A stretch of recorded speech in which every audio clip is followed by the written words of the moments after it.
Hello and welcome to the S&P show, where we talk about everything. Today, we're here to inspire you, expire you, and bring a new version of yourself. I try to continue it. Expire you? Actually, we might expire you after this episode because if you can't take the truth, you need to shed your old skin and become a new one. Yeah. That's why I'm so we're gonna old you, new you.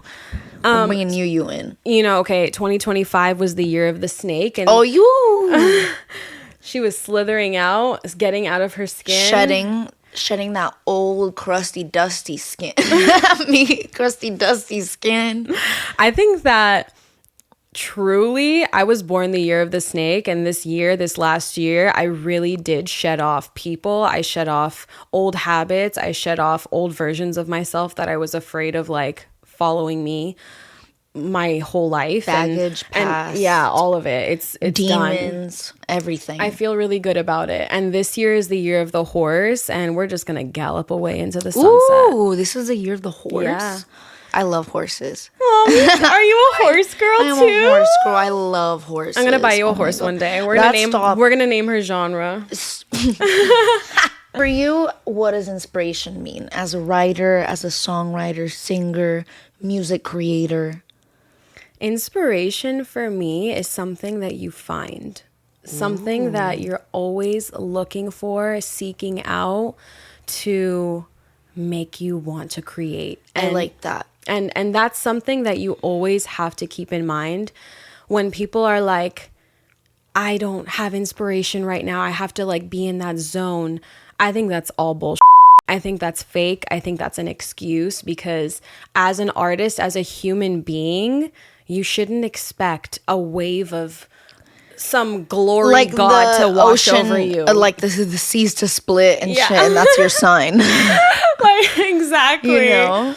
It's better said, inspiration is what you can take.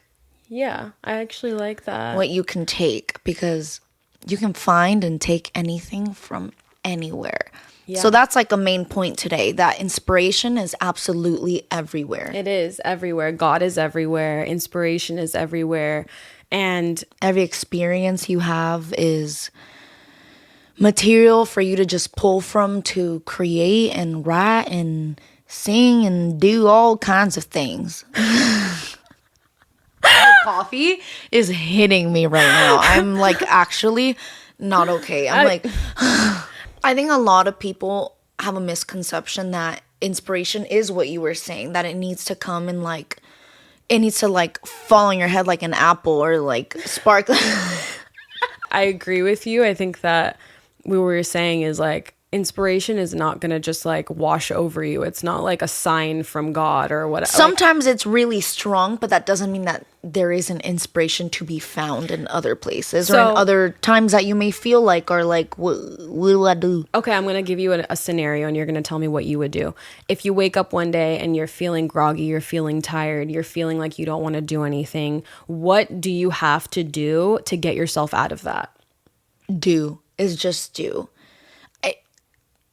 the things that you don't want to do. Also, the best time to for songwriters and singers, the best time to write is when you don't want to. Yeah, it's so true. It's very true. Whenever you're I can't write this song or I can't do this. Write. It's just working out. Whenever people are how do you work out on days that you don't want to work out? Well, that's actually the best time to work out because discipline teaches discipline. It pushes your body. I think it just boost dopamine and it changes the dynamic of the way your body approaches and fights through something that's making you weigh down on yourself. And I think that a lot of inspiration, like you said, is discipline. It's not about something happening for you to spark an idea. It's about you going to find the idea. And there's ideas everywhere. We live in a world where like you step outside and something's going to happen, especially in Los Angeles. Go anywhere. Yeah, you have to just go outside. You have to go figure it out. And you can't expect to like sit in your house all day and feel inspired. You have to go find that. Read a book. Go read something new that you haven't ever known about. Yeah, go take a hike. A walk. Go walk. Go find somewhere you haven't been. Yeah, go and experience something you haven't experienced before. And I'm not saying like go skydive or like something crazy. Like I'm talking about like go with a friend, go to a new coffee shop, go to a new environment that you haven't been in yet. And you have to find those things. We do that together. We do, for sure. We do that all the time. Maybe that's what keeps us inspired all the time. Yeah, we do. You know? We have a lot of experiences together. And I think that that's like the main thing is you can't write unless you're experiencing things. You can't write from a real place unless it's actually happened. And that's just how I write. So yeah, you have to just go find it. Rick Rubin. It's out there. Oh, that's a really good. So Sydney got me this book and I fell in love with it. It's so good. I love Rick Rubin. That's like a name that has showed up in my life all the time. He's so respectable and has influenced music so much above so many other people. And Sydney gave me this book, his book. What is it called? The Creative Act? The Creative Act. It's like a gray book with like some black circle on it. But it's like a little record on it. You guys should go get this book. If you guys are ever looking for something that's going to push you forward, read this book. Yeah. Yeah. I might read it a second time because it's really liked good. it. Yeah.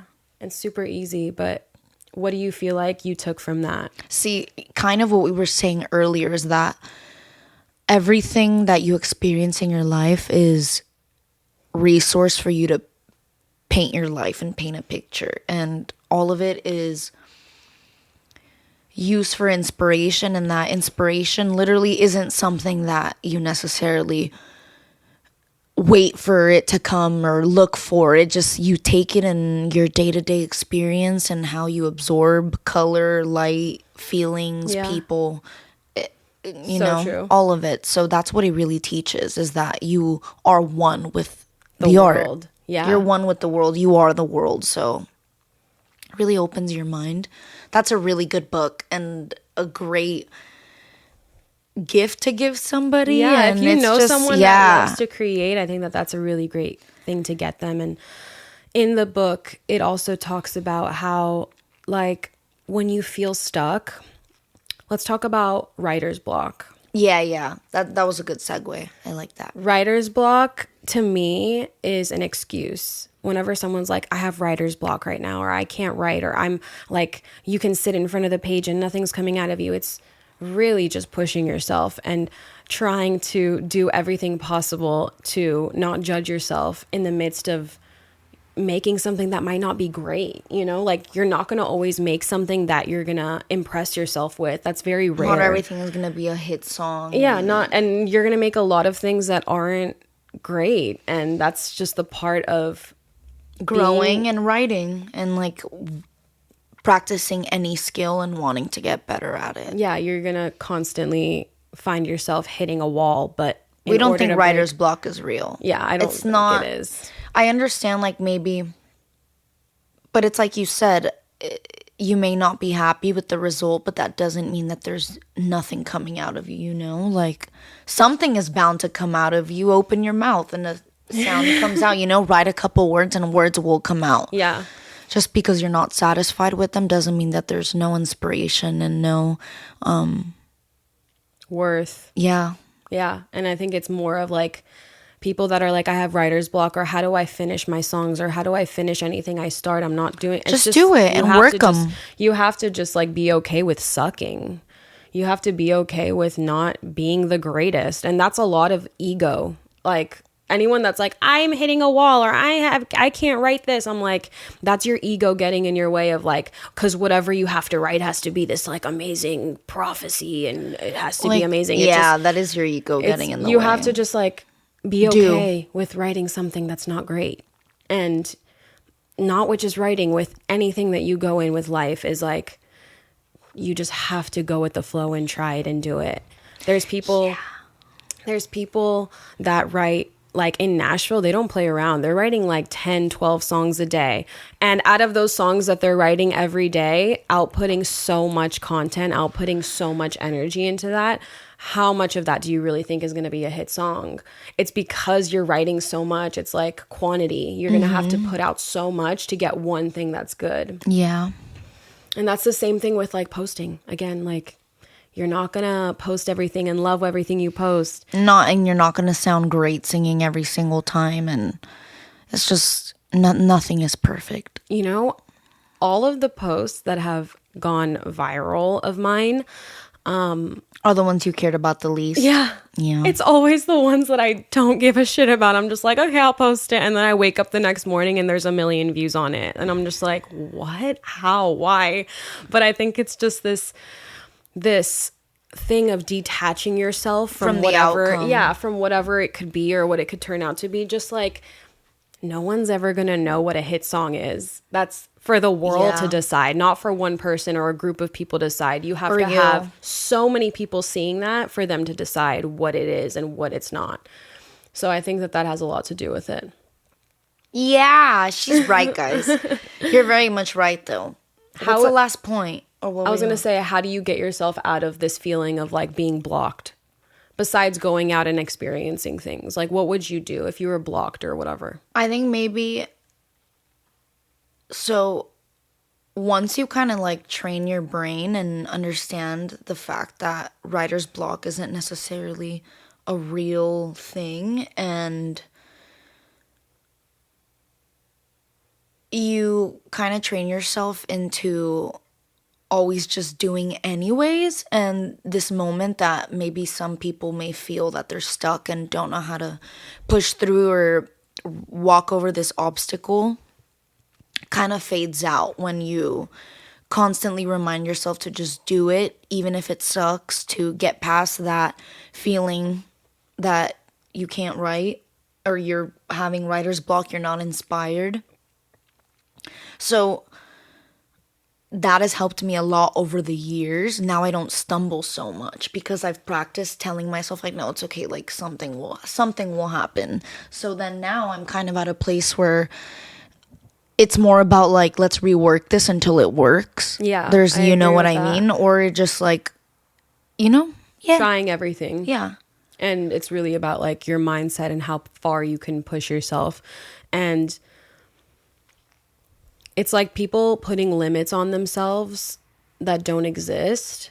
Like, oh, like I can't write more than this much a day, or I can't do this much, or you telling yourself that already is you losing and you completely like taking yourself out of anything that's gonna work, because you already told yourself like you can only do so much. And that's just, don't have that mindset of like, I can't. Yeah, because then you really do limit yourself. Yeah, you are your own thoughts. So everything you ingest, you digest. I was going to say that, but I'm like, no. Everything you ingest, you metabolize, and you actually like keep it inside your body and think about it, and you convince yourself that that's the truth when it's not. Yeah. There was a really, really, really great podcast with Joe Rogan and Jewel. In this podcast, Jewel is talking about, I told you about this, how Jewel is talking about how she grew up in Alaska with an abusive father, with literally all odds against her, and of her becoming a statistic of not having good parents, you did not having a good environment that she grew up in, not having a mother, the mother that walked out on her when she was a baby. And at that point, you're looking at life and you're like, wow, I'm literally becoming a statistic of like, I could either end up dead or in jail, or I can end up living like an okay life. But it really depends on what your outlook is. And she, in that time, when she realized like, oh my God, I'm becoming exactly what my nurture was. Like, she was stealing. She was just like doing a bunch of bad shit. And she like had to completely change her life around and realize like, I don't want to become this. So I have to sit with myself and figure out. Damn, that's really tough. She sat with herself and she wrote down, there's 2 states of being that we are in as humans at all times. When you're contracted, you are inward, you're not feeling good, the things that like make you slower.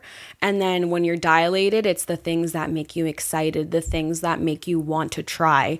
So just writing those things down, like for me, what makes me dilated, taking a walk outside, going and hanging out with you, writing, singing, dancing, working out, you know, making something, trying a new hobby, whatever it is, playing guitar.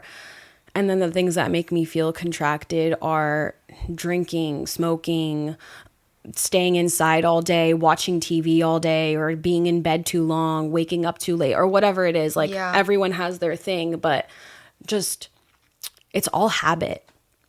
It's all like what you can do to change that habit, and just knowing it exists and it's there is already like you're a step ahead of being aware of yourself. Yeah. You don't need to be in the best environment and the most nurturing home situation for you to make it out of somewhere. Like you make it happen, and you make it happen. Yeah. That's it. That's why a lot of like artists I know, or just like people in general I know, that have grown up in a really tough environment where like their mother didn't have money, couldn't support them, they were homeless, or they like had really, really tough circumstances. And they talk about that a lot, and their life kind of reflects whatever they've been through as a child. And it's really sad, because I always look at them and I'm like, but you have the chance to change that, and you're using whatever you've gone through as a child as an excuse to why you're failing now, when it's not the case at all. You have every opportunity here. You're in a world in America where you can make your own opportunity. So don't use like, you know, your past as an excuse to not succeed. Yeah, or try to. And same when it all ties into inspiration and being blocked and feeling like you can't get ahead of yourself. And that's really what like writer's block is like feeling you can't step up. Yeah. Mm-hmm. It's like feeling like you're like steady and stagnant. So I think that it's all about your mindset. It's all about how what you're willing to do. Yeah. People don't get that being uncomfortable is actually a good thing. Yeah. It's the most uncomfortable moments in which you grow the most in. Yeah. In anything in life. It's when it hurts. It's when you're the most beaten down that you grow from that moment. And from that point on, you've exceeded a limitation that you thought you had, but then it's like stretching a muscle. The more you stretch it every day, the further you can get your splits. And that's a really good, you know, way to say it. It hurts every time a little bit more, and it's uncomfortable every time you go an inch further, but eventually you're doing the splits and you don't feel it anymore. Yeah, exactly. You know? It's like once you get through that pain where you're like, oh my God, this hurts so badly. And then you get through it a little more. You're like, it doesn't hurt that It doesn't bad. hurt. You build your threshold, your tolerance, your stamina, your endurance, like for anything in life. That was a really, mentally. really good way to put it. I love that. And as dancers, we grew up dancing, and that's really what it was. It's like making yourself uncomfortable. you just do it over, and it's so painful. Yeah. It's so painful. You feel like you're like ripping apart, but once you rip a little bit, you like spread out more. You're good. So I think that was a really great thing to say. And going back to like being uncomfortable, you know, if you're comfortable in something, you're always going to stay. You're going to stay right there. You're not going to move. Grow. You're not going to stretch further, accomplish more. And there's always, even whenever you've like accomplished something, there's always going to be something else. So you have to always just like grind every day, push every single day. Don't make an excuse of, I can't. The second you say I can't, you're already done. You've already failed. My dad always says that. He says the boxer that gets in the ring and already tells himself that he's going to lose already lost. Yeah, exactly. It's all about how strong your mindset is. And that's why, like, you know, whenever I'm going to bring this example up again, because I don't think we said in the last one, but Jake Paul is a boxer, and a lot of people will hate on him and be like, he's a YouTuber and this and that. But I'm like, I don't know why I believe in him so much, because he like believes wants in to prove himself. to everyone that he can actually be a great boxer. But like, even like him fighting, what's his name? Joshua Anthony, whatever his name is. He like fought someone, and he's so much bigger than him and so much heavier than him and taller. And I'm like, I don't know why I believe in Jake Paul, because he's just so confident. Like, yeah, I'll do it. And I think that is like more than half the work. It is. It's just jumping into it.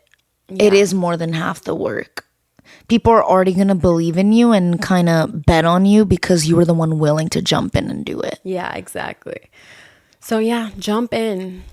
Jump in. Don't be afraid. It's just, you know. We're all like, here for a ride. We're all here for a ride. It's like jumping in the ocean and being like, oh my God, it's so cold. But then once you go in, you're like, okay, I'm used to it now. I'm used to this. And I can get further in whatever it is. Acclimated. Yeah. That was a really good one. Okay, I think that, like, I don't know. Sums it up? That sums it up. I hope we inspired you guys. I feel like, do we? Invoke some spark in your life. Do we ever... How do we push you guys? Do you think we push you guys, or do you think we're, like, bullying you guys? Do you hate what we say? Do you love us, or do you hate us? It's okay, because even if you don't, we're still gonna push. They love us. They love us. I love you guys. We love you guys. Thank you for being here, and drop a comment. Tell us what your biggest struggle is as an artist, as anything, as a human being. When finding inspiration. Yeah, we want to know what you guys think, and we will reply to the comments down below. Yeah, talk to us. Send us an email, submit your music. We're going to throw an event once we hit 50,000 subs on YouTube. So if you're on this journey, just know you're a part of it. You're a part of it. Woo. You're on VIP at this point. We're at 200 something subscribers, so we're still babies, but we're getting there. And also, if you guys have someone that you really want to see on the podcast, let us know. Tell us, tag them in the comments. Tag them. Billie, you should come on this. Billie Eilish. Billie Eilish, tag her. Maybe she wants to get on the show. I think that there's a lot of people that have been submitting lately, and we have a lot to go through, but we really want our first guest to be super special. So if you know someone that really wants to be on it and is super special, tell us why, and we will consider it. Send us a message. We love you guys. A comment, a Threads message. Bye. Bye, guys. See you next week.